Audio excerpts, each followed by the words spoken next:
कक्षा सभी अधिकारीगण को मेरा प्रणाम। बच्चों, आज का हिंदी कक्षा में आप सभी का स्वागत है। मेरा नाम जी सुजन कुमारी, मैं KGBVAS पेटा में हिंदी अध्यापिका के रूप में मैं काम कर रही हूँ। बच्चों, आज हम कनकन का अधिकारी कविता पाठ के अंतर्गत उन्मुखीकरण, उद्देश्य, विधा विशेष, कवि परिचय, विषय प्रवेश और कविता शब्दार्थ, भाव, इसके अंतर्गत भाषा की बात के बारे में भी हम जानकारी करेंगे। अधिकारी कविता पाठ के अंतर्गत देखिए, पहला कन कन का अधिकारी। कन कन का अधिकारी देखिए, कन అంటే ఏంటి? అణువు అణువు. ఆ కన్ का अधिकारी ఎవరు? అణువుకి అధికారి ఎవరంటే ఎవరైతే కష్టించి పనిచేస్తారో. देखिए यहाँ प्रति अणु इस कविता में कवि చక్కగా మనకి శ్రామికుల గురించి కష్టపడి పనిచేస్తే మనం ఏ విధంగా ప్రతిఫలం పొందుతామో దాని గురించి మనకి ఈ కవితా పాఠంలో కవి గారు చక్కగా వివరించారు. మీరు కూడా శ్రద్ధగా వినండి. కాబట్టి कन कन का अधिकारी कौन है? श्रमिक है. इस कविता के कवि श्री रामधारी सिंह दिनकर जी है. श्री रामधारी सिंह दिनकर जी. कन कन का अधिकारी కవితా పాఠ है. ఎందుకంటే మీరు మనం రాసేటటువంటి ఒక ప్రశ్న కానీ ఒక సారాంశానికి సంబంధించి కానీ ఒక్కొక్క ప్రతి పాయింట్ మనం నీట్గా రాయడం నేర్చుకోవాలి. సో అందుకని మనం పహలా ఇస్ పాఠ యొక్క విధ ఏంటి, కవి ఎవరు, ముందు ఒక పాయింట్ మీకు వచ్చేస్తుంది. కన్ కన్ కా అధికారి కవితా పాఠ है. కవితా పాఠ है. కన్ కన్ కా अधिकारी विधा ఏంటి? कविता पाठ है. कवि कौन है? इस कविता के कवि श्री रामधारी सिंह दिनकर. रामधारी सिंह दिनकर जी. పాయింట్ మీకు వచ్చేసింది చూడండి. कन कन का अधिकारी कविता पाठ है. कन कन का अधिकारी कविता पाठ है. కవి శ్రీ రామధారి సింహ్ దినకర్ है. సో మనము ఈరోజు కనక అధికారి ఈ పాఠం గురించి మనము ఉన్ముఖీకరణ ముందు నేర్చుకుందాం. देखे उन्मुखीकरण. सूत काटते थे गांधी जी, कपड़ा बुनते थे, चुनते थे अनाज के कंकर, चक्की पीसते थे. ऐसा था उनका आश्रम, गांधी जी के लिए पूजा के समान था श्रम. गांधी जी के लिए पूजा के समान था श्रम. देखिए एक बार. सूत काटते थे गांधी जी, कपड़ा बुनते थे, चुनते थे अनाज के कंकर, चक्की पीसते थे. ऐसा था उनका आश्रम, गांधी जी के लिए पूजा के समान था श्रम. पूजा के समान था श्रम. ఇక్కడ కవి గారు ఉన్ముఖీకరణ అంటే ఈ పాఠంలో గాంధీ గారు కష్టపడి తన పని తనే చేసుకునేవాళ్ళు, ఎవరి మీద కూడా ఆధారపడే వాళ్ళు కాదు. దేకే ఇక్కడ గాంధీ గారి యొక్క శబర్మతి ఆశ్రమంలో జరిగినటువంటివి తీసుకొని ఇక్కడ ఈ ఉన్ముఖీకరణలో చూడండి. సూత్ కాత్తే థే గాంధీజీ. సూత్ కాత్న అంటే ఏంటి? నూలు వడకటం. చూడండి, ఇక్కడ గాంధీ గారు నూలు తీస్తున్నారు చూడండి.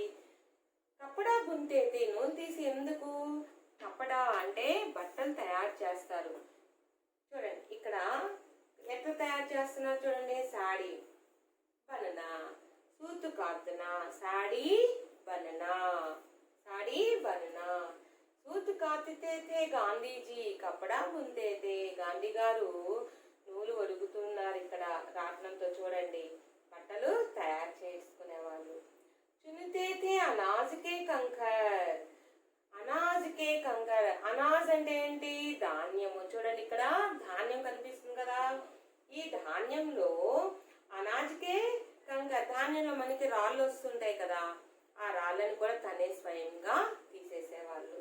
చూడండి చక్కీ పీసుతే థే చక్కీ అంటే ఏంటి తిరుగలి ఇక్కడ చూడండి ఇక్కడ తిరుగులు ఉందా తిరుగలి అంటాం.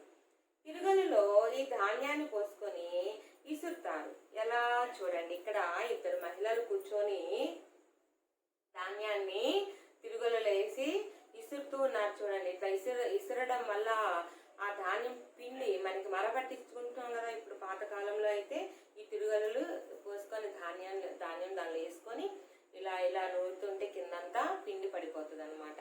అలాగా గాంధీ గారు స్వయంగా తనే చక్కి పీస్తే హే తిరుగలని తనే తిప్పేవాళ్ళు ధాన్యాన్ని పిండి చేసుకునేవాళ్ళు. ఐసాతా ఉనక ఆశ్రమం చూడండి ఇది సబర్మతి ఆశ్రమం ఇదిగో గాంధీ గారు ఇక్కడ ఉన్నారు. ఈ సబర్మతి ఆశ్రమంలో ఎప్పుడు గాంధీ గారు ఇలాగే చేసుకుంటూ ఉండేవారు. గాంధీజీ కేలియే పూజాకే సమాంతాశ్రయం ఈ ఆశ్రమంలో తన పని తాను చేసుకుంటూ గాంధీ గారు శ్రమని పూజా వస్తువులుగా చూడండి ఇక్కడ పూజా వస్తువులు ఉన్నాయి కదా భగవంతుడికి మనం పూజ చేస్తాం కదా ఆ పూజా వస్తువు ఆ శ్రమని పూజించదగే వస్తువుగా ఆయన చెప్పడం జరుగుతుంది. सूत काते थे गांधीजी कपड़ा बुनते थे चुनते थे अनाज के कंकर चक्की पीसते थे ऐसा था उनका आश्रम गांधीजी के लिए पूजा के समानता आश्रम. అర్థమైందమ్మా గాంధీ గారు స్వయంగా తనే నూలు ఒడుగుతున్నారు ఇక్కడ బట్టలు తయారు చేయడానికి. ఆరు అనాజ్ ధాన్యంలో వచ్చేటటువంటి రాళ్ళను వేరేసేవాళ్ళు తిరుగల్ని ధాన్యం వేసి పిండి చేసుకునే వాళ్ళు ఇక్కడ. అలాగే ఈ విధంగా ప్రతి పని కూడా ఆశ్రమంలో గాంధీ గారి స్వయంగా చేసుకునేవాళ్ళు. అలా చేసుకునేటువంటి మన కష్టాన్ని మన శ్రమనే ఆయన పూజించదగినటువంటి వస్తువులుగా ఆయన భావించేవారు. ఇప్పుడు భావం మీకు అర్థమైంది కదా. ఇస్తే అంతర్గతమై కొంచెం ప్రశ్న ఇక్కడ కొన్ని ప్రశ్నలు ఇవ్వడం జరిగింది దానికి జవాబులు చూడండి నీట్గా నోట్ చేసుకున్నానా. గాంధీజీ క్యా క్యా కర్తే థే గాంధీ గారు ఏమేమి చేసేవాళ్ళు అర్థమైపోయింది కదా మీకు. గాంధీ గారు ఏమేమి చేస్తున్నారు ఇక్కడ బొమ్మల రూపంలో మనకి ఇక్కడ కనిపిస్తూ ఉంది. గాంధీజీ सूत काटते थे गांधीजी सूत काटते थे कपड़ा बुनते थे अनाज के कंकर चुनते थे और चक्की पीसते थे ये सभी गांधीजी करते थे. అర్థమైందమ్మా గాంధీజీ क्या क्या करते थे गांधी గారు ఏమేం చేశారు. गांधीजी सूत काटते थे कपड़ा बुनते थे अनाज के कंकर चुनते थे और चक्की पीसते थे ये सभी गांधी जी करते थे. और दूसरा प्रश्न है गांधी जी के अनुसार पूजनीय क्या है. गांधी जी के अनुसार पूजनीय क्या है. గాంధీ గారు అభిప్రాయం ప్రకారం పూజించదగిన వస్తువు ఏంటమ్మా ఇక్కడ. ఎస్ మీకు అర్థమైపోయింది శ్రమ. ఏంటమ్మా శ్రమ. చూడండి హార్డ్ వర్క్ అనేది అంత ఇంపార్టెంట్. ఎప్పుడైతే మనం హార్డ్ వర్క్ చేస్తామో ఆ యొక్క ఆనందం దాని యొక్క ప్రతిఫలం మనం ఆ విజయాన్ని మనం ఆనందంగా పొందుతాం. కాబట్టి హార్డ్ వర్క్ అనేది మన జీవితంలో తొలిమెట్టు. హార్డ్ వర్క్ లేనిదే మనకి ఏది రాదు. కవి పాటలు మనకి చక్కగా మన జీవితంలో మనకు ఉపయోగించేటటువంటి మనకు అవసరమైనటువంటి విషయాలన్నీ కూడా ఈ కవిత రూపంలో మనకి కవి గారు తెలియజేశారు. నెక్స్ట్ పూజించదగింది ఏంటి ఇక్కడ. రైతులు చూడండి పొలం దున్నుతారా శ్రమిస్తారు కదా కాబట్టే మనం ఈరోజు ఆహారం తినగలుగుతున్నాం. ధాన్యం రైతులు లేకపోతే మనకి ఆహారం ఎక్కడి నుంచి వస్తుంది. ధాన్యం ఉండదు కదా. సో కాబట్టి శ్రమని పూజించదగినటువంటి వస్తువుగా గాంధీ గారు చెప్పడం జరిగింది. గాంధీజీకే అనుసార్ श्रम पूजनीय है. गांधी जी के अनुसार श्रम पूजनीय है. हमारे जीवन में श्रम का क्या महत्व है. మన జీవితంలో శ్రమ యొక్క గొప్పతనం ఏంటి? ప్రతి ఒక్కరి జీవితంలో కూడా ఇది చాలా ఇంపార్టెంట్. శ్రమ అనేది లేకపోతే మనం ఏ విషయంలో అయినా మనం అనుకున్నది మనం సాధించాలంటే దానికి తగ్గ కృషి మనం చేయాలి. అలా మనం కృషి చేయలేదు అని అంటే మనకు ఆ ప్రతిఫలం మనకి రాదు. చూడండి ఇక్కడ హమారే జీవన్ మే శ్రమ కా బడా మహత్వ హై. మరి అందరి జీవితంలో కూడా శ్రమ అనేది చాలా గొప్ప విషయము. శ్రమ కర్నే say he మానవుకి Unnati Holi high. ఎవరైతే శ్రమిస్తారో మానవుడి యొక్క ఉన్నతి కూడా అంత ఎత్తులో వెళ్ళిపోతుంది. శ్రమ లేకుండా మనం ఎప్పుడు కూడా విజయం సాధించలేం. గొప్ప గొప్ప వ్యక్తులు తీసుకున్న మన ఉదాహరణకి ఏపీజే అబ్దుల్ కలాం గారు ఎంత కష్టపడితే ఆయన మన రాష్ట్రపతి, అసలు మిజైల్ మ్యాన్ అనే బిరుదు కూడా ఆయనకి ఉంది కదా.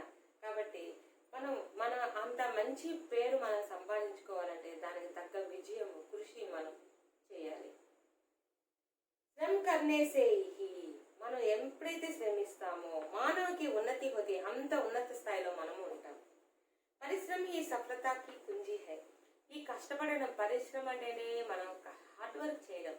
ఎప్పుడైతే మనం హార్డ్ వర్క్ చేస్తామో విజయం అనేటటువంటి తాళం చెవి. కుంజి అంటే ఏంటి? కి, తాళం చెవి లాంటిది. విజయానికి తాళం చెవి లాంటిది. మనం కష్టపడ్డామంటే విజయానికి తాళం లాక్ తీసేస్తే ఎట్లా ఓపెన్ అవుతుందో మన విజయం కూడా అలాగే మనం సాధిస్తాం. శ్రమ సే హమ్ జీవన్ మే సబ్ కుచ్ ప్రాప్త్ కర్ సక్తే హై. శ్రమ సే, శ్రమ వలన అంటే కష్టపడితే, హార్డ్ వర్క్ చేస్తే, హమ్ జీవన్ మే మన జీవితంలో సబ్ కుచ్ ప్రాప్త్ కర్ సక్తే హై, ఏదైనా మనం సాధించగలం.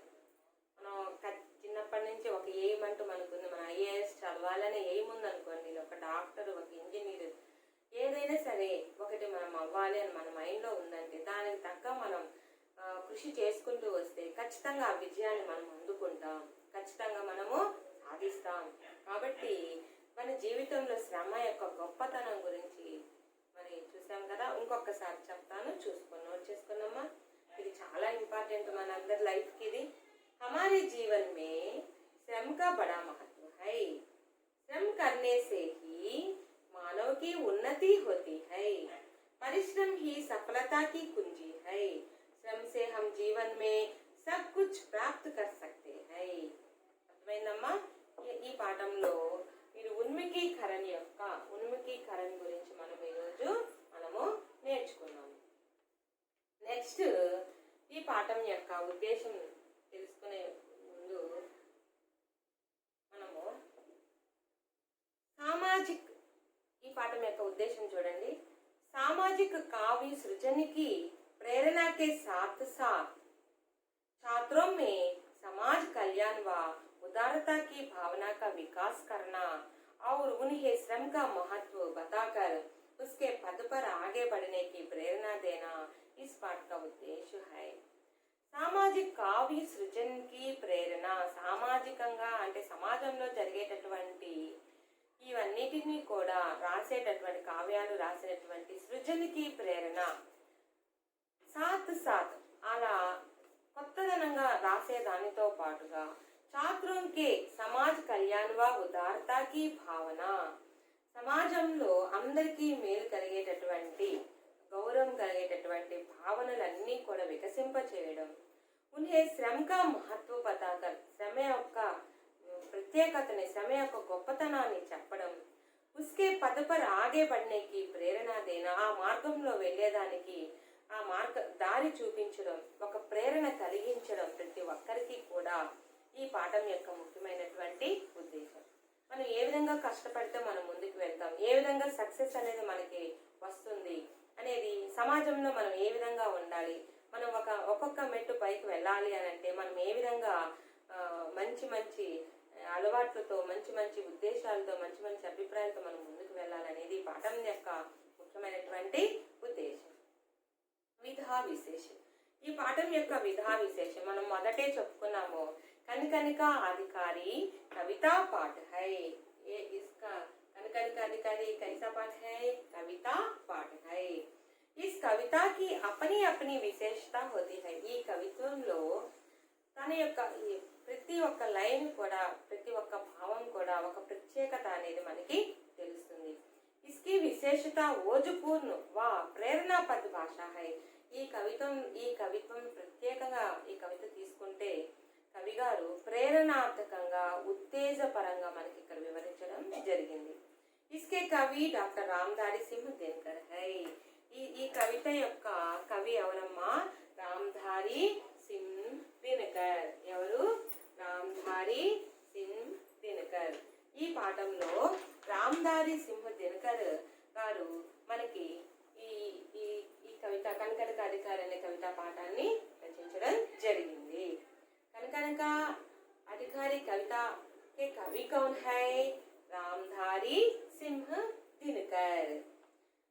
और इनकी प्रसिद्ध रचना कुरुक्षेत्र से यह कविता ली गई है. ఇది తీసుకున్నటువంటి ప్రసిద్ధి రచన దేనిలో తీసుకోవడం జరిగిందంటే కురుక్షేత్ర అనేటటువంటి ఖండకావ్యం నుంచి తీసుకోవడం జరిగింది. మరి ఈరోజు మన రామధారి సింహ్ దినకర్ యొక్క కవి పరిచయాన్ని మనము చూద్దాం. మీకు ఇక్కడ కవి పరిచయం మీకు కరెక్ట్ 4 మార్క్స్ పడ్డాయి. నేను మొదట మీకు ఈ ప్రశ్న పత్రం గురించి కూడా మీకు అంతకుముందు ఆన్లైన్ క్లాస్ వివరించడం జరిగింది. ఏ పాఠంలో ఏ ప్రశ్న ఎన్ని మార్కులు అడుగుతారో నేను ఆల్రెడీ చెప్పున్నాను. భాషాకి బాత్ దగ్గర నుంచి కవిత పాఠకు సంబంధించి ఒక కవి, అట్లాగే గద్య భాగానికి సంబంధించి ఒక లేఖకు 4 మార్క్స్ ఇవ్వడం జరుగుతుంది. కాబట్టి ఖచ్చితంగా మీరు కవితా పాఠంలో ఉండేటటువంటి ప్రతి కవి గురించి మీరు నేర్చుకోండి. మనం మొదటి పాఠము బరస్తే బాధలు నేర్చుకున్నాం కదా, సుమిత్రాంజన్ పంత్జీ. అలాగే కవితా పాఠం హమ్ భారత్ వాసి ఆర్పి నిశంక్, శ్రీ రమేష్ పోఖ్రియాల్ నిశంక్ గారి గురించి. ఆరు కనకనక అధికారి రామధారి సింహ్ దినకర్. ఈ కవితా పాఠంకి సంబంధించినటువంటి ఈ కవులలో ఖచ్చితంగా 4 మార్క్స్ ఇవ్వడం జరుగుతుంది. కాబట్టి మీరు చక్కగా నేర్చుకోండి. నేను మీకు స్టెప్స్గా చెప్పాను, ఇలాగే నేర్చుకొని మీరు 4 మార్కులు మీ చేతిలో ఉంటారు. ఓకేనా? ముందు చూడండి ఇక్కడ కవి గారు గురించి చూసారు. కవిని ఈయనే రామధారి సింహ్ దినకర్ జీ. రామధారి సింహ్ దినకర్ జీ कन कन का अधिकारी कविता पाठ है. कवि श्री रामधारी सिंह दिनकर. कवि परिचय. कवि డాక్టర్ రామధారి సింహ్. కనకనక అధికారి. ఇప్పుడు వరకు ఈ కవితా పాఠంలో మనం ఉన్ముఖీకరణ చూసాం కదా. ఇప్పుడు కవి పరిచయం గురించి మనం నేర్చుకున్నాం. మనం ఉన్ముఖీకరణ, ఉద్దేశ్య, విధా విశేష ఈ మూడింటి గురించి మనం నేర్చుకున్నాం. ఇప్పుడు కవి పరిచయం గురించి మనము చూద్దాం. कन का अधिकारी कविता पाठ है. इस कविता के कवि कौन है? रामधारी सिंह दिनकर जी है. చూడండి పిల్లలు, ఇక్కడ రామధారి సింహ్ దినకర్ గారిని ఇప్పుడు ఈయన గురించి మనం తెలుసుకుందాం. మీకు మార్క్స్ నేను ఎగ్జామ్లో, పబ్లిక్ ఎగ్జామ్లో కవితా పాఠం నుంచి ఒక కవి పరిచయం, గద్య భాగంలో లేఖక పరిచయం మీకు ఇస్తారని చెప్పాను. 4 మార్క్స్కి ఇస్తారు అది. కాబట్టి మీరు ఖచ్చితంగా 4 మార్కులు మీ చేతిలో ఉండాలంటే మీరు కవి గురించి బాగా నేర్చుకోవాలి. ఇప్పుడు మనం మొదటి పాఠంలో చూస్తే బరస్తే బాధల కవి సుమిత్రాంజన్ పంత్ గారు నేర్చేసుకొని ఉంటారు అందరూ. అలాగే కవితా పాఠం హమ్ భారత్ వాసి రమేష్ పోఖ్రియాల్ నిశంక్ గారి గురించి నేర్చుకొని ఉంటారు. ఇప్పుడు కనకనక అధికారి కవితా పాఠంలో రామధారి సింహ్ దినకర్ గురించి కూడా మీరు రేపు నేర్చేసుకోవాలి. ఓకేనా పిల్లలు?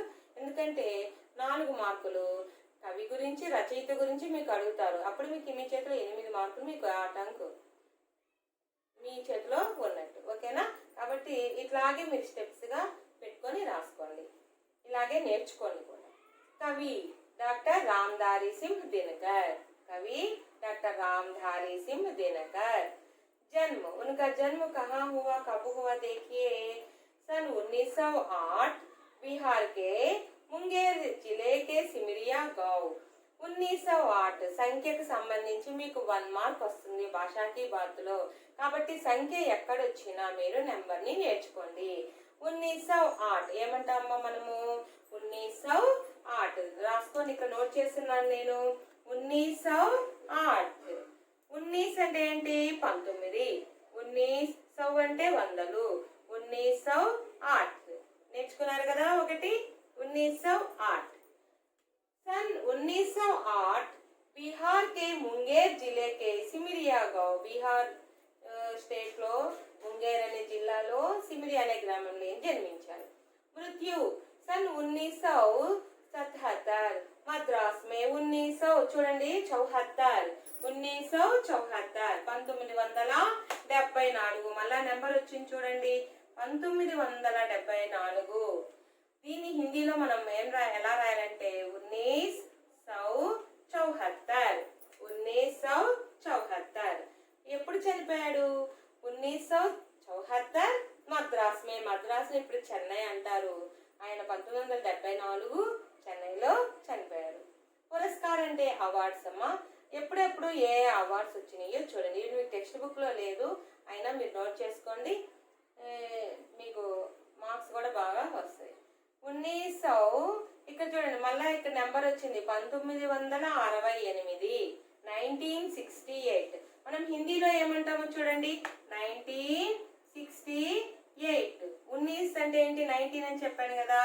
1900 అంటే 1900. అడ్సెట్ అంటే ఎంత? 68. అడ్సెట్ అంటే ఎంత? 68. 1968. ఎప్పుడు ఆయనకి అవార్డు వచ్చిందంటే 1968 ఊర్వశి కావ్య పర్ ఏ కావ్యానికి వచ్చిందమ్మా? ఊర్వశి అనే కావ్యానికి. ఈ కావ్యం ఎన్ని భాగాలుగా రాశారంటే 5 భాగాలుగా విభజించడం జరిగింది ఈ ఊర్వశి అనే కావ్యాన్ని. ఈ కావ్యానికి జ్ఞానపీఠ పురస్కార్ లభించింది. ఏ అవార్డు వచ్చిందమ్మా? జ్ఞానపీఠ పురస్కార్. ఎప్పుడు వచ్చింది? 1968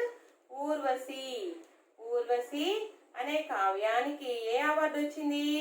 జ్ఞానపీఠ అవార్డు వచ్చింది. ఓకే అమ్మా. నెక్స్ట్ మళ్ళా నెంబర్ వచ్చింది చూడండి 1959. హిందీలో ఏమంటారు చూడండి 1959. 1900 చెప్పాను కదా. 1900 ఏమంటాము? 1959. ఏమంటాం? 59 ఏమంటాము? 59 అంటాం. సట్ అంటే 60. 59 అంటే 59.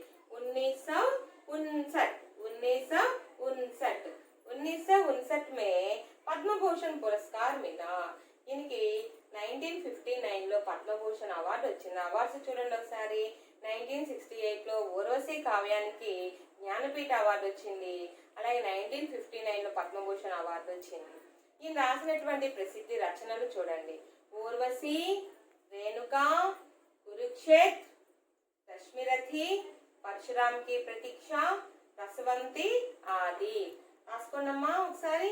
ఊర్వశి, రేణుక, కురుక్షేత్ర, రశ్మిరథి, పరశురామ్ కి ప్రతీక్ష, రసవంతి ఆది. వివిధ ఈయన ఏ పదవుల్లో ఉన్నారంటే భారత సర్కార్కే సలహాదార్, భారత ప్రభుత్వానికి సలహాదారుడుగా పనిచేశారు. ఈయన రాష్ట్ర కవి, జాతీయ కవి, దేశ కవి. 3 बार రాజ్యసభకే సదస్యతే, 3 సార్లు రాజ్యసభ కూడిన సభ్యుడిగా ఉన్నారు. ఇది కవి పరిచయం గురించి అమ్మా. అయితే మనకి ఇప్పుడు ఇచ్చినటువంటి ప్రస్తుత కవిత కన్నుక అధికారి అనే కవిత ఎక్కడి నుంచి తీసుకోవడం జరిగిందంటే కురుక్షేత్ర అనేటటువంటి కావ్యం నుంచి తీసుకోవడం జరిగింది. కురుక్షేత్ర అనేటటువంటి కావ్యం నుంచి తీసుకోవడం జరిగింది. నెక్స్ట్ కవి పరిచయం నేర్చుకున్నారు కదా.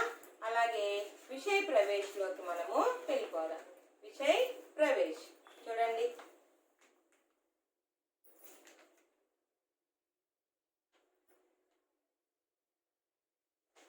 కురుక్షేత్ర అనే కావ్యము మనకి మహాభారత యుద్ధకర్ణ కావ్యంలో చెప్తారమ్మా. ఇక్కడ 18 రోజులు యుద్ధం జరుగుతుంది, కురుక్షేత్ర యుద్ధము జరుగుతుంది. నెక్స్ట్ మీకు వివరణలో మీకు చక్కగా నీట్గా రాసునని చెప్తాను. అంటే ఇక్కడ కురుక్షేత్ర అనే కావ్యం నుంచి తీసుకున్నారు కదా. ఆ యుద్ధంలో ధర్మరాజు ఆ యుద్ధం జరిగినటువంటి ఆ పరిస్థితిని చూసి విచలుడై నాకు ఈ రాజ్యము వద్దు అని చెప్పేసి వెళ్ళిపోతుంటే భీష్మ పితామహుడు సందేశాన్ని ఇస్తారనమాట. అదే ఈ పాఠంలో ఉండేటటువంటిది ఆ భావము. చూడండి ఇక్కడ మనం ఈరోజు విషయ ప్రవేశ్లోకి వచ్చేస్తే చూడండి. విషయ ప్రవేశ్ మెహనత్ హీ సఫలతాకి కుంజీ హై. కవిగారు ఏం చెప్పారు? రామధారి సింహ దినకర్ గారు మెహనత్ హీ, మెహనత్ అంటే ఏంటి? శ్రమ. మెహనత్ అంటే కష్టపడడం. సఫలతాకి కుంజి హై, విజయం అనేటటువంటి తాళపు చెవి. కుంజి అంటే ఏం చెప్పాను? కీ అని చెప్పాను. చూడండి, ఎంత హార్డ్ వర్క్ చేస్తే మనం అంత సక్సెస్ కి మనము సాధిస్తాం. చూడండి ఇక్కడ ఎంత మరి కష్టపడుతున్నారు చూడండి. తాళం చెవి, సక్సెస్ అనేటటువంటి కీ అన్నమాట ఇది. ఎప్పుడు మనం దీనిని కీ తెరవగలమంటే ఎప్పుడైతే మనం హార్డ్ వర్క్ అనేది చేస్తామో, ఎప్పుడైతే మెహనత్ చేస్తామో, ఎప్పుడైతే పరిశ్రమ చేస్తామో, మనము కష్టపడతామో, అప్పుడే ఈ విజయాన్ని మనము పొందగలుగుతాం. మెహనత్ కర్నే వాలా వ్యక్తి కభీ నహీ హారతా. మెహనత్ కర్నే వాలా వ్యక్తి, కష్టపడే వ్యక్తి ఎప్పుడు కూడా ఓడిపోడు. మరి కష్టపడితే మనం ఓడిపోతామా? ఎప్పుడు ఓడిపోము. ఓ హమేషా సఫల్ హోతా హై, ఎప్పుడు కూడా విజయాన్ని సాధిస్తారు.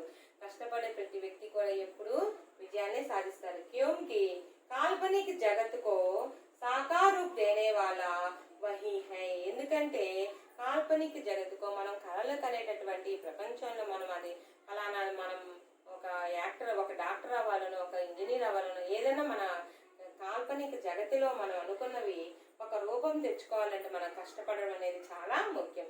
इसके कन कन के पीछे उसी का श्रम है. उसके इसके कन कन के पीछे, इसके कन कन के पीछे उसी का श्रम है. దాని వెనక కష్టమైనటువంటి శ్రమ ఉంటుంది. इसलिए वही కన్ కన్ का अधिकारी है.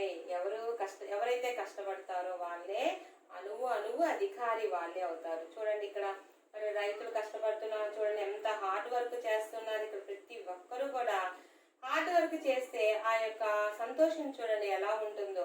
ప్రతి దానికి మనం ఒక్కొక్క మెట్టు మనం ఎక్కాలి అని అంటే ఖచ్చితంగా మనం విజయం సాధిస్తాం. మనము ఎప్పుడు ఓడిపోము. మెహనత్ అంటే కష్టపడ్డామంటే ఎప్పుడు ఓడిపోము, మనం ముందుకు వెళ్ళిపోతాం. సక్సెస్ అనేటటువంటి మెట్లు మనం ఎక్కుతాము. కాబట్టి అర్థమైందమ్మా, సక్సెస్ మనం సాధించాలంటే మనం ఏం చేయాలి? ఫస్ట్ మెహనత్ కర్నా అంటే శ్రమించాలి. ఎవరైతే కష్టపడి శ్రమిస్తారో విజయం అనేటటువంటి ప్రతి మెట్టు కూడా మనం పైకి వెళ్ళిపోతూ ఉంటాం. అర్థమైందమ్మా మీకు? ఇక్కడ మరి కవి గారు చూడండి, మెహనత్ కి సఫలతగా కుంజీ హై.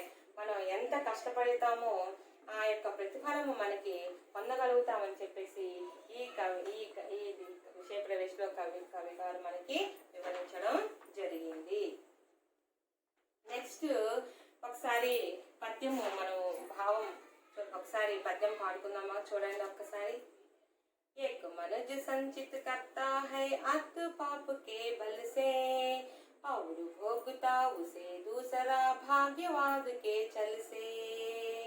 एक मनुज संचित करता है अत पाप के बल से, और भोगता उसे दूसरा भाग्यवाद के चल से. नर समाज का भाग्य एक है, वह श्रम वह भुजबल है. नर समाज का भाग्य एक है, वह श्रम वह भुजबल है. जिसके सम्मुख झुकी हुई पृथ्वी विनीत नभतल है. पृथ्वी विनीत नभतल है.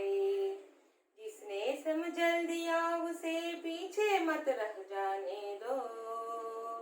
विजित प्रकृति से पहले उसको सुख पाने दो. विजित प्रकृति से पहले उसको सुख पाने दो. जो कुछ न्यस्त प्रकृति में है वह मनुज मात्र का धन है.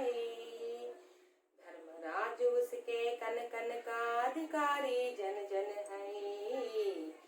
धर्मराज उसके कन कन का अधिकारी जन जन है. अधिकारी जन जन है. श्रमयेव जयते, श्रमयेव जयते, श्रमयेव जयते. ఇదమ్మ కవిత బాగుందా? ఈ విధంగా కవి మనకి 4 పద్యాలు ఇక్కడ చెప్పడం జరిగింది. మనము మొదటి పద్యం గురించి ఇప్పుడు మనము చూద్దాము. మొదటి పద్యము ఒకసారి చూడండి అమ్మా. ఇక్కడ భీష్మ పితామహ, నేను చెప్పాను కదా, మహాభారత యుద్ధం జరిగే సమయంలో 18 రోజులు కురుక్షేత్ర యుద్ధం జరుగుతుంది. ఎవరెవరికి జరుగుతుంది? కౌరవులకి పాండవులకి భీష్మే. అప్పుడు ఆ యొక్క ఆ యుద్ధంలో ధర్మరాజు ఆ యుద్ధం అయిపోయిన తర్వాత చూసి అక్కడ అందరూ చనిపోయి ఉండి అట్లా మనసు ఆ, అంటే ఆయనకి బాధ వేసి నాకెందుకు ఈ రాజ్యము వద్దు ఏమి వద్దు, నేను అడవులకి వెళ్ళిపోతాను తపస్సు చేసుకోవడానికి, నాకు ఈ రాజ్యం వద్దు అని చెప్పి రాజ్యాన్ని వదిలి వెళ్ళిపోవడానికి సిద్ధపడి ఉన్నప్పుడు ఆ సమయంలో భీష్మ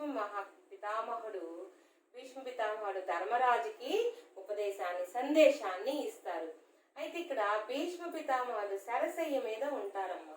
సరసయ్య అంటే బాణాల పడక. ఆయనకు ఒక వరం ఉంది.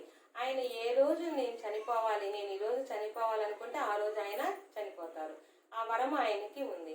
అందుకని బాణాలన్నీ గుచ్చుకొని ఉండి ఆయన ఆ సరసయ్య అంటే బాణాల పడక, పడక మీద అక్కడ పడుకొని ఉన్నప్పుడు అక్కడ ఈయన భీష్మ పితామహ దగ్గరకు వచ్చి నాకు వద్దు ఈ రాజ్యము వద్దు, ఇంతమంది మరణాలు నేను చూసి నా మనసు కలత చెందుతుంది, కాబట్టి ఈ రాజ్యం నాకు వద్దు, నేను అడవులకు వెళ్ళిపోయి తపస్సు చేసుకుంటాను అన్న సమయంలో భీష్మ పితామహుడు ధర్మరాజుకి ఈ యొక్క సందేశాన్ని ఇవ్వడమే పాఠం యొక్క భావన. చూడండి, పహలా పద్యం.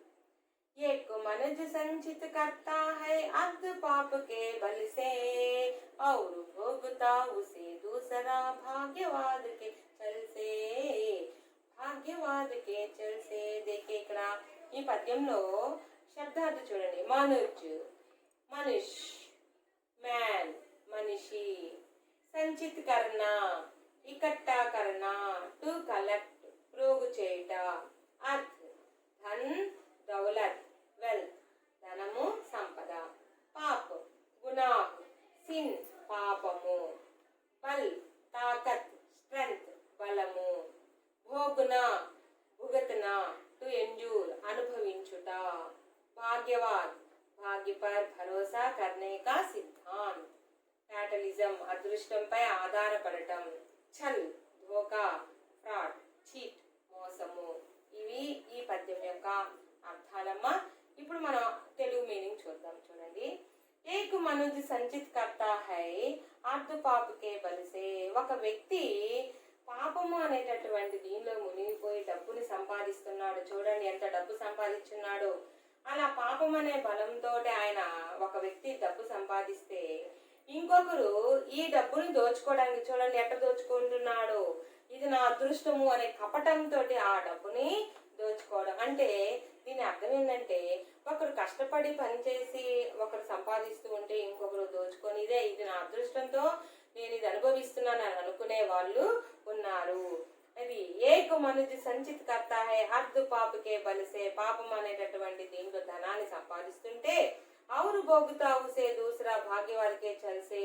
రెండవ వ్యక్తి ఇది నా అదృష్టం అని చెప్పి కపటంతో ఈ ధనాన్నంతి దోచుకుంటూ ఉన్నాడు. అది ఈ పద్యానికి హిందీలో భావార్థం చూడండమ్మా. భీష్మ పితామహ బోలే, భీష్మ పితామహులు చెప్తున్నారు, హే ధర్మరాజ్, ఓ ధర్మరాజా, ఏక్ మనుష్య పాప కర్కే, ఒక మనుష్యుడు పాపం చేసి ధన్ కమాతా హై, ధనాన్ని సంపాదిస్తున్నారు, తో దూసరా ఉసే భాగ్యవాదికే చల్సే భోగుతా హై, రెండవ వాళ్ళు ఇది నా అదృష్టం అని చెప్పేసి ఆయన భావిస్తూ దాన్ని దోచుకుంటూ ఉన్నారు. ఇది మొదటి పద్యం యొక్క భావార్థము. అర్థము భావార్థం హిందీలో. ఏక్ బార్ देखिए, एक मनुज संचित करता है अर्ध पाप के बल से. ఒక వ్యక్తి అర్ధ పాపం అనేటటువంటి ధనాన్ని పోగు చేస్తూ ఉంటే అవును భోగుతా ఉసే దూసరా భాగ్యవాదికే చలిసే, రెండవ వ్యక్తి దాన్ని నా అదృష్టం అని దోచుకుంటూ ఉన్నారు. यही है पहला पद्य का अर्थ और भावार्थ भी एक बार देखिए. भावार्थ, हे धर्मराज, एक मनुष्य पाप करके धन कमाता है तो दूसरा उसे भाग्यवाद के चल से भोगता है. ప్రతి పద్యానికి అర్థాలు భావార్థం ఇచ్చానమ్మా. నేను చక్కగా నోట్ చేసుకోండి. ఎందుకంటే సారాంశం ప్రశ్న మీరు ఏ ప్రశ్న ఈ కవితా పాఠంలో ఏ ప్రశ్న ఇచ్చినా రాయగలిగేటట్టుగా మనం ఉండాలి. మీ సొంత మాటల్లో రాయగలిగేటట్టుగా మీరు ఉండాలి. కాబట్టి పద్యం భావం నేర్చుకున్నారనుకోండి, మరి మీకు ఈ కనకనక అధికారి కవితా పాఠం అంతా కూడా మీ గుప్పెట్లో ఉంటుంది కదా. మరి మీరు సారాంశం ప్రశ్న అడిగారు అనుకోండి, కవి పరిచయం చెప్పాను కదా ఇందాక, కవి పరిచయం ఇప్పుడు చెప్పేటటువంటి అన్ని పద్యాల యొక్క భావము లాస్ట్ లో ఉపసంహార పాయింట్ చెప్తాను కూడా నోట్ చేసుకొని మీకు సారాంశం వచ్చేసింది. ఓకే అమ్మా, ఈ విధంగా ఒక స్టెప్ గా ఒక పాయింట్లుగా మీరు ముందుకు వెళ్ళిపోతూ ఉండాలి. ఓకే అమ్మా, మొదటి पद्य अर्थమైందా? नेक्स्ट दूसरा कविता के बारे में हम जानकारी करेंगे. देखिए दूसरा पद्य देखिए एक बार. नर समाज का भाग एक है, वह श्रम वह भुजबल है, जिसके सम्मुख झुकी हुई पृथ्वी विनीत नभतल है, पृथ्वी विनीत नभतल है. ఇక్కడ చూడండి, నర సమాజ్ కా భాగ్ ఏక్ హై. నర సమాజం, ఈ సమాజంలో మానవులు ఎవరు అదృష్టవంతులంటే ఎవరైతే శ్రమ చేయగలిగేటటువంటి వ్యక్తి ఉంటారో, శ్రమ్ ఎవరైతే శ్రామికులు, ఎవరైతే శ్రమ చేస్తూ ఉంటారో అంటే లేజీ లేకుండా ఉంటారో, భుజబల్ ఎవరైతే భుజబలం అంటే ఏంటి? శక్తి. ఎవరికైతే భుజబలం అనేది ఉంటుందో వాళ్ళు అదృష్టవంతులు. అంతే కదమ్మా. ఇప్పుడు కష్టపడే వ్యక్తి ఎప్పుడు కూడా గమ్ముగా ఉండరు. మనకి 10 పాయింట్లు రావాలి అని ఒక స్టూడెంట్ అనుకున్నాడు అనుకోండి, లేజీగా ఉండడు. లాక్డౌన్ అయినా ఎప్పుడైనా ఏ టైం అయినా పుస్తకం పట్టుకొని నేర్చుకుంటూ ఉంటారు. అది పోస్ట్పోన్ చేసుకోడు, ఆ వర్క్ ని పోస్ట్పోన్ చేసుకోడు. ప్రతిరోజు కష్టం ఉండదు. ఏ రోజు పని ఆ రోజు మనం చేసుకుంటూ వెళ్ళాం అనుకోండి, కష్టం ఉండదు కదా. హార్డ్ వర్క్ అనేది ఖచ్చితంగా చేస్తూ ఉంటారు. ఎవరైతే హార్డ్ వర్క్ చేస్తారో వాళ్ళకి విజయం అనేది బానిస అయిపోతుంది అంతే. కాబట్టి ఎవరు అదృష్టవంతులు? అలా కష్టపడేటటువంటి వ్యక్తులు. మరి దాని కష్టాలను భుజబలం కూడా ఉండాలి కదా. కాబట్టి ఆ భుజబలము కలిగినటువంటి వాళ్ళు అదృష్టవంతులు. జిస్కే సమ్ముఖ్ జుకి హుయి పృథ్వీ వినీత్ నభతల్ హై. ఎవరైతే కష్టపడేటటువంటి మనస్తత్వం కలిగి ఉంటారో, చూడండి ఇక్కడ ఎంత కష్టపడుతున్నారో చూడండి. రైతులు గాని శ్రామికులు గాని ఎవరైతే కష్టపడాలి అనేటటువంటి ఆలోచన ఉంటుందో వారి ముందు పృథ్వీ అంటే భూమి, ఎర్త్, భూమి, నభతల్ అంటే ఆకాశం, నభ అంటే స్కై ఆకాశం. ఈ భూమి ఆకాశం కూడా వాళ్ళకి తల ఉంచుతారు, అంటే గౌరవిస్తారు. వాళ్ళకి సమాజంలో ఎక్కడికి పోయినా అటువంటి వ్యక్తులకి గౌరవము లభిస్తుంది. దూసరా పద్య అర్థమైందమ్మా మీకు? एक बार नर समाज का भाग्य एक है, वह श्रम वह भुजबल है, वह श्रम वह भुजबल है, जिसके सम्मुख पृथ्वी नभतल వినీత్ నభతల్ అంటే సమ్ముఖ్. ఈ శ్రామికుల ముందు పృథ్వీ నభు కూడా తల వంచుతాయి. వినీత్ అంటే వాళ్ళని గౌరవిస్తారు. ఎక్కడికి పోయినా వాళ్ళకి గౌరవం లభిస్తుంది. మీనింగ్స్ చూడడం అర్థాలు. నర్ మనిష్, మ్యాన్ మనిషి, సమాజ్ సంస్థ, సొసైటీ సమాజం, భాగ్య నసీబ్, లక్ పేట్ అదృష్టం, శ్రమ్ పరిశ్రమ్ హార్డ్ వర్క్ శ్రమ, భుజబల్ తాకత్ స్ట్రెంగ్త్ బలం బాహుబలం, సమ్ముఖ్ सामने इन फ्रंट ऑफ एदुटा, झुकना नतमस्तक होना टू बेंड वंगिना, पृथ्वी धरती दयत भूमि, विनती विनयपूर्वक विथ हंबुल विनयमुतो, नभ आकाश स्कై ఆకాశము, తల్ పాతాల్ అండర్ వరల్డ్ అంటే పాతాళం లోపల, భూమి లోపల అన్నమాట. ఈ కవిత యొక్క दूसरा पद्य యొక్క भाव है. देखिए मानव का श्रम और उसका भुजबल ही मानव समाज का भाग्य है. మానవుడి యొక్క శ్రమ, అతని యొక్క భుజబలమే మానవ సమాజానికి అదృష్టం. उसके सामने पृथ्वी और आकाश भी विनम्रता से झुक जाते हैं. ఆ పరిశ్రమ కష్టపడాలనే మనస్తత్వం గల శ్రమికుల ముందు గాని, భుజబలం ముందు గాని పృథ్వీ ఆకాశ్ भी వినమ్రత से झुक जाते हैं. తల వంచడం అంటే వాళ్ళని గౌరవించడం. ఇదమ్మా दूसरा पद्य का भाव. नारी समाज का भाग्य एक है, वह श्रम वह भुजबल है, जिसके सम्मुख झुकी हुई पृथ्वी विनीत नभतल है, पृथ्वी विनीत नभतल है. నెక్స్ట్ दूसरा पद्य కూడా అయిపోయింది. నెక్స్ట్ तीसरा పద్యలోకి మనము వెళ్ళిపోదాం. देखिए जिसने श्रम जल दिया उसे पीछे मत रह जाने दो, विजीत प्रकृति से पहले उसको सुख पाने दो, उसको सुख पाने दो. చూడండి ఇక్కడ जिसने श्रम जल దియా, శ్రమజల్ అంటే ఏంటి? ఎవరైతే చెమట అంటే శ్రమజల్ అంటే ఏంటి? శ్రమ అంటే ఏంటి? మనం కష్టపడ్డాం. జల్ అంటే ఏంటి? ఎప్పుడైతే మనం ఎక్కువ కష్టపడ్డాం అనుకోండి, మన శ్రమ అనేది చెమట రూపంలో చూపిస్తాం. అంటే మనం కష్టపడుతున్నాం కదా, దాని అర్థము చూడండి. ఇక్కడ శ్రమ జల్, ఒకసారి అర్థాలు చూడండి. శ్రమ్ జల్ అంటే స్వేట్, పసీనా, స్వెట్, చెమట. పీछे బాత్, బ్యాక్, వెనుక. మత్, నహి, డోంట్, వద్దు. విజిత్, జీతా హువా, వన్, గెలిచిన. ప్రకృతి, కుదరత్, చరాచర్, సంసార్, నేచర్, ప్రకృతి. సుఖ్, సంతోష్, ఖుష్, హ్యాపీనెస్, సుఖము. పానా, మిల్నా, టు గెట్, కలయిట. ఇవమ్మ అర్థాలు రాసుకోండి. నెక్స్ట్ ఒకసారి భావం చూద్దాం. జిస్నే శ్రమజల్ దియా, ఎవరైతే కష్టపడతారో, ఎవరైతే చెమటూరుస్తారో. ఉసే పీచే మత్ రహ జానే దో, వాళ్ళని వెనకకి లాగివేయమాకండి. ఆ కష్టపడి వెళ్ళేటటువంటి వాళ్ళని ముందుకు వెళ్ళనీయండి. విజీత్ ప్రకృతి సే పహలే ఉస్కో సుఖ పానే దో, ఎవరైతే ప్రకృతిలో ఉండేటటువంటి దాని ముందు ఆ ప్రకృతికి మనం శ్రమించాలి, ప్రకృతిలో ఉండే ప్రతి వస్తువును కూడా మనం శ్రమించాలనేటటువంటి మనస్తత్వం ఉంటుందో, ఆ ప్రకృతి పట్ల కూడా వాళ్ళకి సుఖాన్ని అనేటటువంటి కూడా మనము ఇవ్వాలి. ఆ సుఖాన్ని మనం ఖచ్చితంగా ఇవ్వాలి. ఎందుకంటే అంత వ్యక్తి కష్టపడుతున్నప్పుడు మనం సుఖాన్ని ఇవ్వకపోతే ఎలా? వాళ్ళని వెనక్కి లాగేయకూడదు, మనం వాళ్ళ సుఖాన్ని మనం దోచేయకూడదు. ఎవరైతే కష్టపడతారో వాళ్ళకే కదా విజయము, ఆ విజయాన్ని వాళ్ళకి దక్కనీయకుండా మనం వెనక్కి లాగేయకూడదు. వాళ్ళని ముందుకు పోనీయాలి. చూడండి ఇక్కడ ప్రకృతి, ఇది ప్రకృతి చూసారా? ఇక్కడ చూడండి ఎంత మంది చెమటూడ్చి కష్టపడుతున్నారు చూడండి, శ్రామికులు. వీళ్ళు ఎంత కష్టపడుతున్నారు. ఈ విధంగా ప్రకృతి కూడా వీళ్ళకి అండ ఉంటుంది. ఎందుకంటే శ్రామికుల పట్ల ప్రతి ఒక్కరు కూడా తలవంచాల్సిందే, కష్టపడే వాళ్ళ తత్వంతో. వాళ్ళ సుఖాన్ని మనం ఇవ్వాలి, ఆ సంతోషాన్ని వాళ్ళ మొహంలో మనము చూడాలి. మనం విద్యార్థులుగా మనము 10th క్లాస్లో 10 పాయింట్స్ రావాలి అనేటటువంటి మనం ఒక ఎయిమ్ ఉందనుకోండి, ఆ కష్టపడడానికి మనము ఆ 10 పాయింట్లు వాళ్ళ యొక్క ఆనందాన్ని మనం దోచేయకూడదు. వాళ్ళ యొక్క సుఖాన్ని మనము వాళ్ళకి ఇవ్వాలి.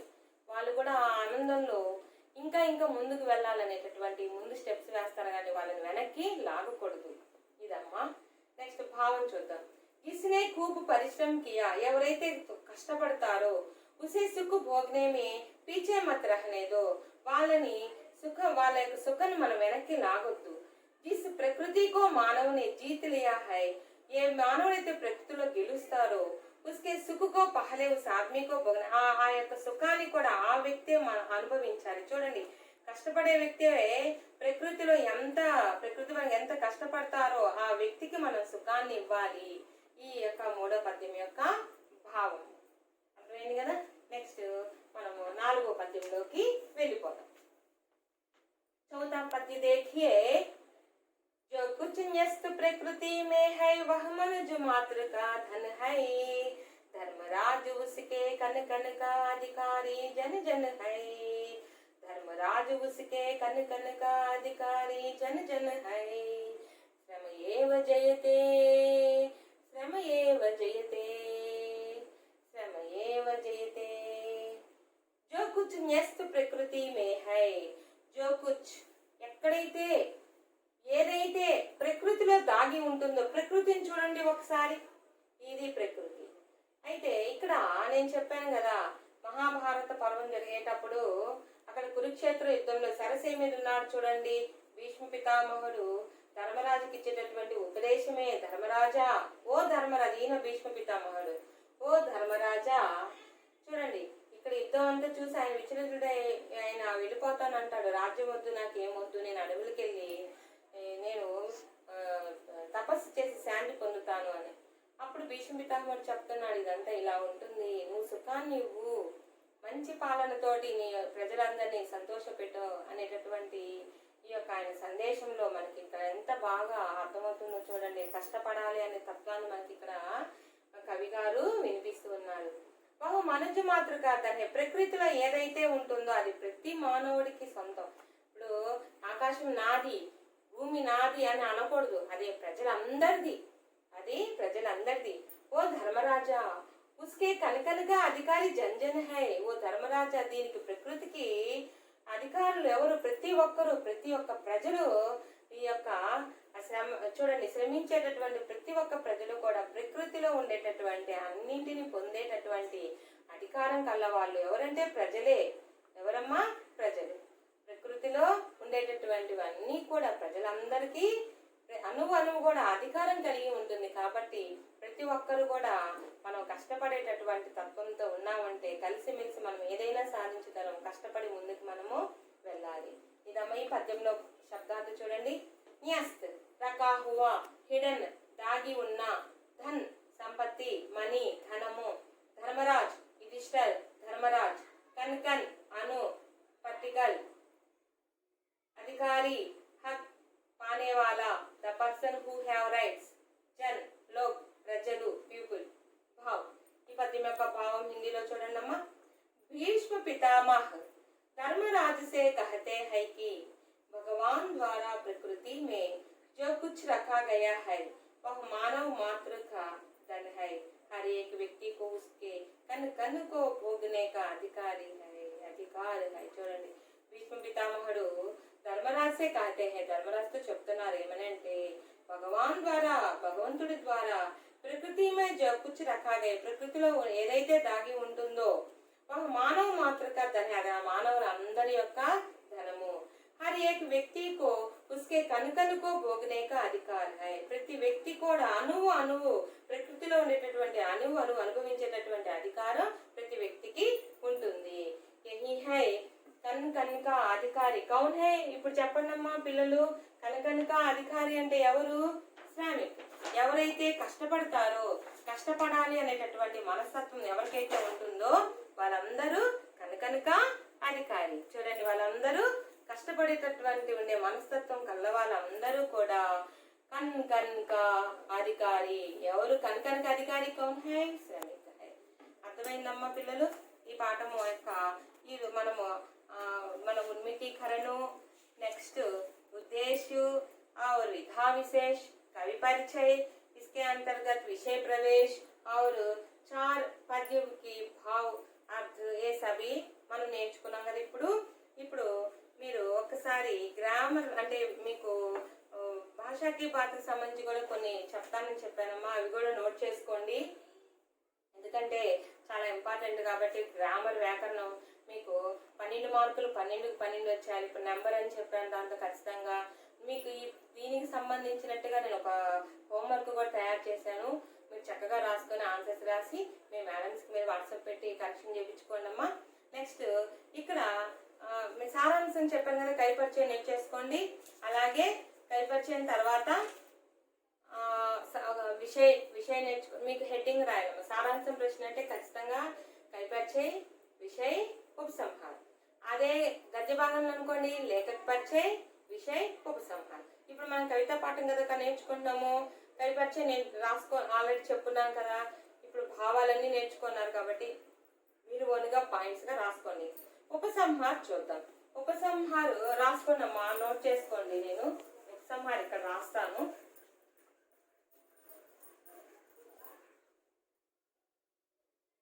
ఉపసంహార్ రాసుకోండమ్మా అందరూ. అప్పుడు మీకు సారాంశం ప్రశ్న నోట్ చేసేసుకున్నట్టు అవుతుంది. इस कविता से हमको निम्नलिखित संदेश मिलता है. इस कविता से हमको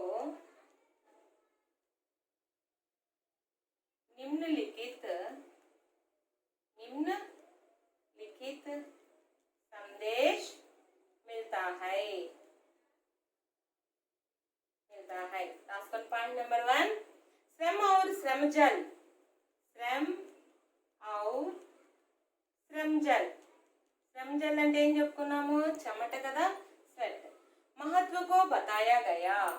महत्व को बताया गया. అవును కదా, ఈ పాఠంలో అదే కదా మనం నేర్చుకున్నాము.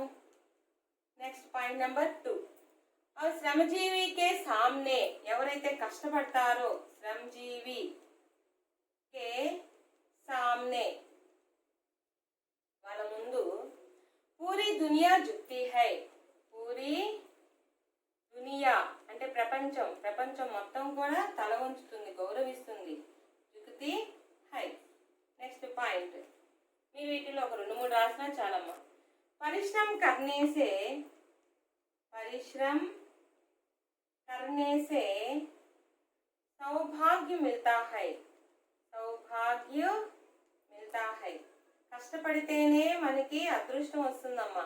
అదృష్టాన్ని నమ్ముకొని కొంతమంది కష్టపడరు, నాకు అదృష్టం వస్తుంది అలా ఎప్పుడు అనుకోవద్దు.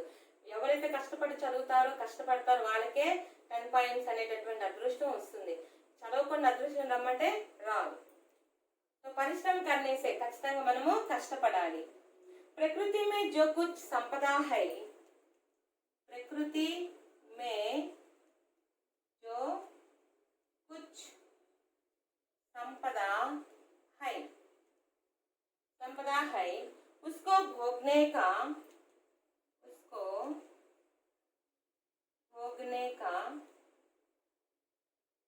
अधिकारी श्रमजीवी है. अधिकारी श्रमजीवी है. अधिकारी श्रमजीवी है.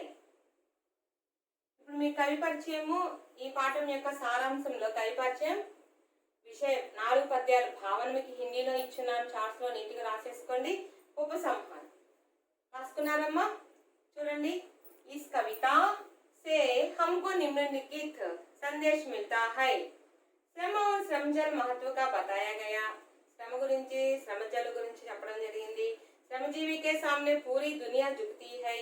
ఎవరైతే కష్టపడే తత్వం మనస్తత్వం ఉంటుందో ప్రపంచం మొత్తం కూడా వాళ్ళకి గౌరవిస్తుంది, వాళ్ళ ముందు తల ఉంచుతుంది.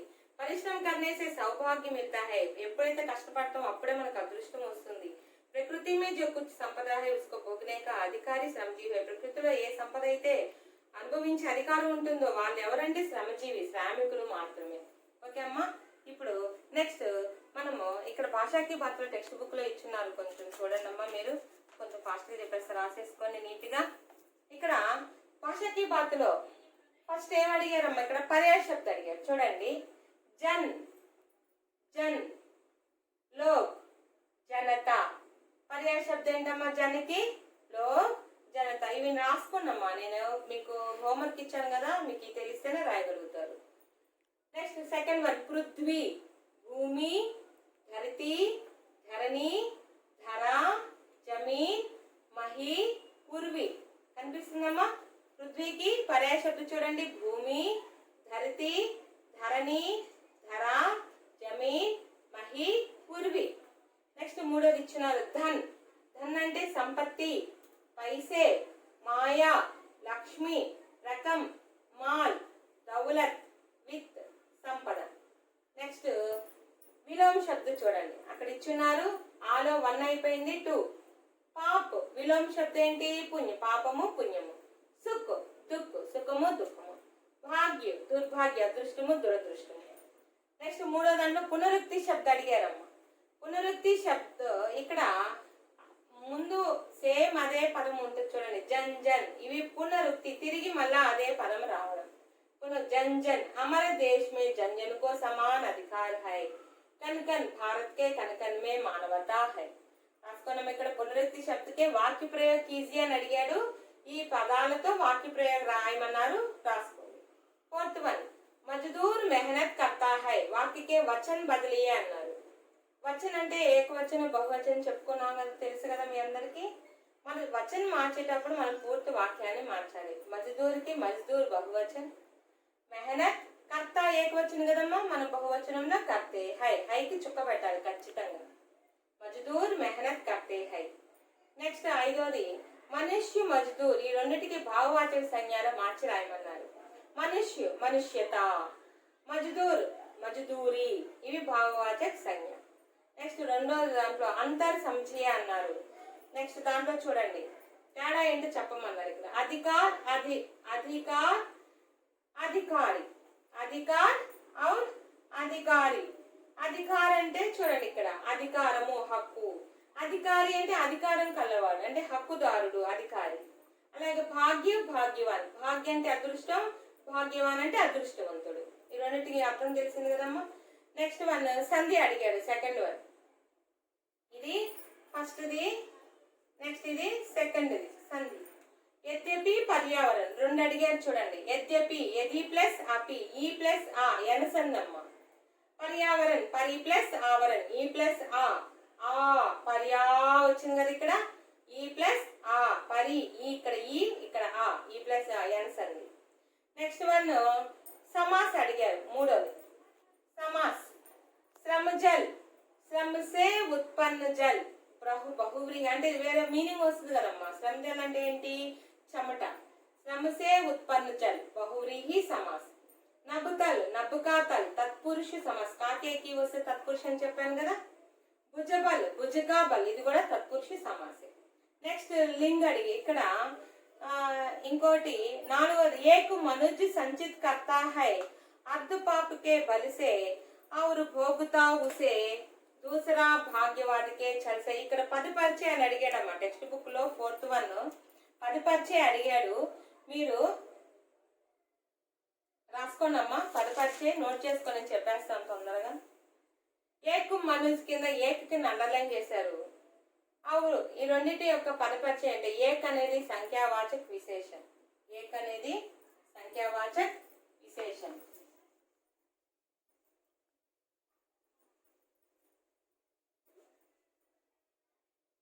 ఏక్ రాసుకున్నామ్మా. ఏక్ అండర్లైన్ చేశారు కదా. సంఖ్యావాచక విశేషణ్ నెంబర్ ఉంది కాబట్టి సంఖ్యావాచక విశేషణ్. ఇక్కడ ఔర్ ఇంకో దాని కింద ఔర్ అండర్లైన్ చేస్తున్నారు చూడండి అమ్మా. ఔర్ కింద రాసుకోండి సముచ్చయ్ లింకింగ్ వర్డ్ కదా. సముచ్చయ్ బోధక్ సముచ్చయ్ బోధక్ సముచ్చయ్ బోధక్. नेक्स्ट वन 5th वन जिसने समझल दिया उसे पीछे मत रह जाने दो. कारक चिन्ह అడిగారమ్మా. నే అక్కడ జిస్నే వచ్చింది కదా. జిస్నే నే అనేది కర్త కారక కదా. నోట్ చేసుకోండి కర్త కారక. ఎన్నోదమ్మా ఇది టెక్స్ట్ బుక్ లో. ఇది వచ్చేసి 4th ది, ఇది వచ్చేసి 5th ది. జిస్నే సమझल दिया జిస్నే कारक चिन्ह అడిగారు.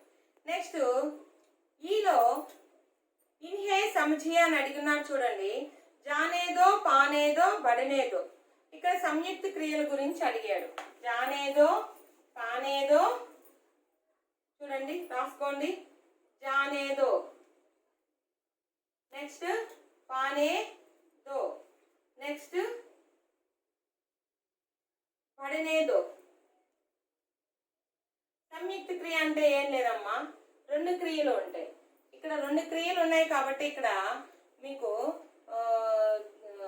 సంయుక్త క్రియ ఏక్ మూల ధాతు క్రియ और సహాయక క్రియ. ఒకటి ఏంటంటే మూల ధాతు క్రియ और సహాయక క్రియ. సహాయక వీటిల్నే మనం ఏమంటామంటే సంయుక్త క్రియ. సంయుక్త క్రియ. ఇక్కడ చూడండి జానే దో అన్నాం కదా. ఇక్కడ జానా ప్లస్ దేనా జానా ప్లస్ దేనా. నెక్స్ట్ నోట్ చేసుకోండి. ఇప్పుడు మీకు మీరే రాసేయండి. దీనికి దీనికి పానేదో పానా ప్లస్ దేనా. నెక్స్ట్ బడనేదోకి ఏంటి బడనా ప్లస్ దేనా. అర్థమైంది కదమ్మా. సంయుక్త క్రియ అంటే ఏం లేదు ఒకటి మూల ధాతు ఉంటుంది, ఇది సహాయక క్రియ. ఈ రెండింటిని కలిపే సంయుక్త క్రియ అంటారు.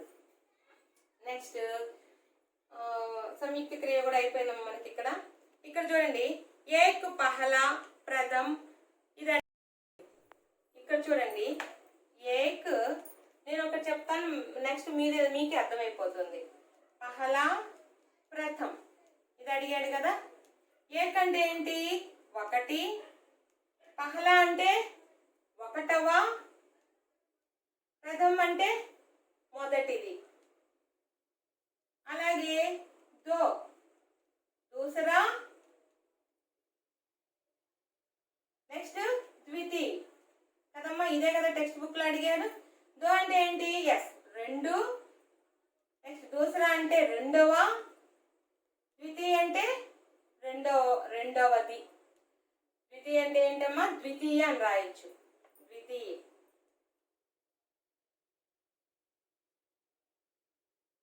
ద్వితీయ భాష హిందీ కదా ద్వితీయ. ఓకే అమ్మా అర్థమైందా. నెక్స్ట్ మూడోది ఉపసర్గ. 2 అయిపోయాయి కదమ్మా నోట్ చేసుకున్నారు కదా. నెక్స్ట్ మూడోది చూసుకోండి, ఉపసర్గ. మూడోది ఏమడిగారు? ఉపసర్గ. ఏమేమి అడిగారమ్మా చూడండి టెక్స్ట్ బుక్ లో. అభాగ్య. అభాగ్యలో ఆన్సర్ ఏం చెప్పండి? అభాగ్యలో ఎస్ ఆ ఉపసర్గ మొదటిది కదా.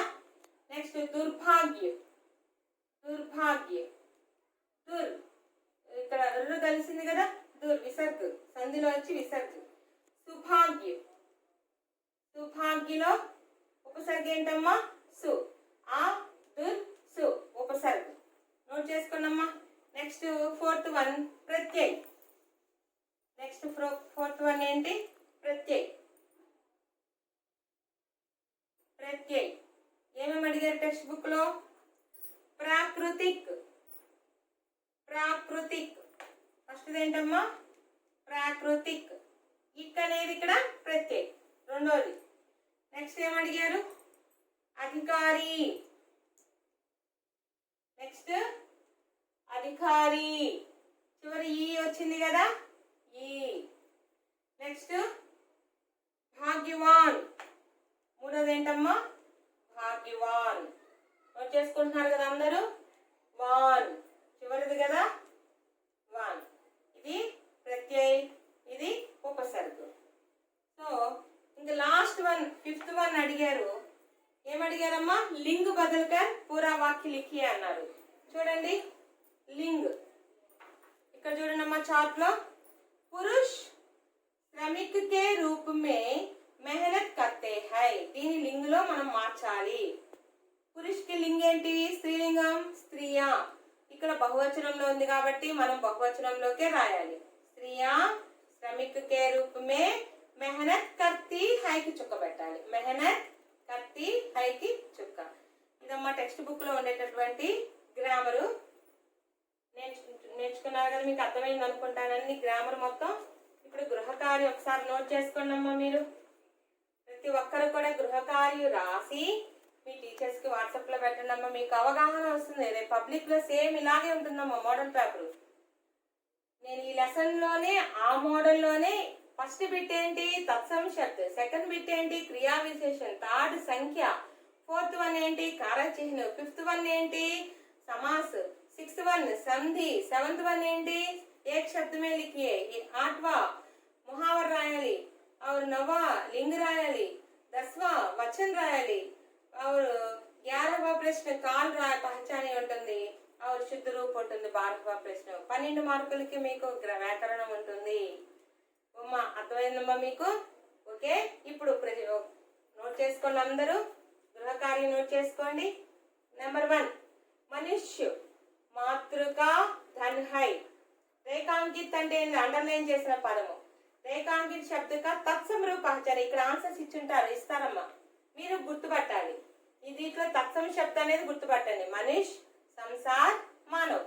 మీకు నేను చెప్పాను, ఈజీగా కూడా గుర్తు. ఆల్రెడీ ఆన్సర్ పెట్టేసి ఉంటారు చాలా వరకు. Very good. నెక్స్ట్ కస్తూరి దిన్ భర్ పడతీ రహి. ఈ వాక్యంలో క్రియా విశేషణ ఎక్కడుందో గుర్తుపట్టండి. క్రియా విశేషణ, క్రియని ప్రత్యేకంగా చెప్పేదే క్రియా విశేషణ. ఇక్కడ ఎక్కడుందో ఎస్ రాసేసారు కదా. ఆన్సర్స్ మీరు మీ మేడమ్స్ కి వాట్సాప్ లో పెట్టి కరెక్షన్ చేయించుకోండి. నెక్స్ట్ 1908 నేను మీకు కవి పరిచయం చెప్పేటప్పుడు అన్ని ఎక్స్ప్లెయిన్ చేశాను కదా. నెంబర్ హిందీ అక్షరం ఇక 1908 ని హిందీలో రాయాలి. नेक्स्ट नर समाज डैश भाग्य है. खाली जगह कारक चिह्न भरिए. कारक चिह्न तो దీన్ని పూరించండి. श्रमजल श्रमिक श्रमजल देता है. श्रमिक श्रमजल देता है. ఈ వాక్యంలో ఈ ఆధారంగా సమాసం కరెక్ట్ సమాసం మీరు గుర్తుపట్టాలి.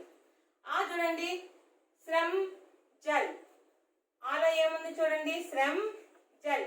బహువ్రీహి సమాస్, శ్రమిక్ ద్వంద్వ సమాస్. ఇప్పుడు ఈ రెండిట్లో ఏది రైటో మీకు అర్థమైపోయింది కదా. ఆన్సర్ రాసేయండి. పర్యావరణ్ సంధి విచ్ఛేద్ కరో. ఇంతకు ముందు సంధి చెప్పాం కదా. ఎస్ రాసేసుకోండి. శ్రమ్ కర్నే వాళ్ళ ఎవరు? ఆ ఒక్క పదమే వస్తుంది, ఒక పదంలో రాయాలమ్మా మనం. శ్రమించే వాళ్ళు ఎవరు? ఆ పదం ఇక్కడ ఆన్సర్ రాసేయండి. సహీ రాహు దికానా ముహావర్. రాహు చలానా, మార్గదర్శన కర్ణ, మర్జానా. ఈ మూడిట్లో ఒక ఆన్సర్ దీనికి ఉంది. पुरुष श्रमिक के रूप में मेहनत करते हैं। रेखांश शब्द का लिंग बदलकर पूरा वाक्य लिखिए। లింగు అండర్లైన్ చేసిన దాన్ని లింగు మార్చి పూర్తి వాక్యంలో మీరు రాయాలి. మజ్దూర్ మెహనత్ కర్తా హై వాక్య का वचन बदलकर लिखिए. ఈ वचन మార్చి వాక్యాన్ని మొత్తం మీరు రాయాలి. గాంధీజీ के लिए पूजा के समान था श्रम काल पहचानिए. ఇక్కడ ఆన్సర్స్ ఇచ్చున్నాము. భవిష్యత్ కాల్, వర్తమాన కాల్, సామాన్య వర్తమాన కాల్, భూతకాల్. వీటిలో ఒక ఆన్సర్ ఇక్కడ ఉంటుంది. వీటిలో వే జో రహే థా శుద్ధ రూపే లిఖే. ఇక్కడ తప్పు ఉంది వాక్యంలో, మీరు కరెక్ట్ చేసి రాయాలి. వే వచ్చింది కదా, మరి క్రియ ఏమొస్తుందో మీకు తెలిసిపోయి ఉంటుంది, రాసేసుకోండి. శ్రమ ఏవం జయితే, మనం కష్టపడితే మనం ఏదైనా జయించగలము. ఓకే స్టూడెంట్స్, ఈరోజు కనకనిక అధికారి పాఠంలో మీకు ఈ పాఠం మొత్తం అర్థమైంది అనుకుంటాను.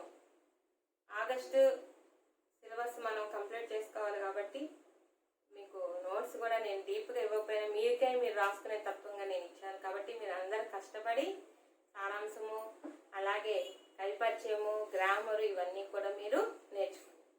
ఓకేనా పిల్లలు? ధన్యవాదాలు.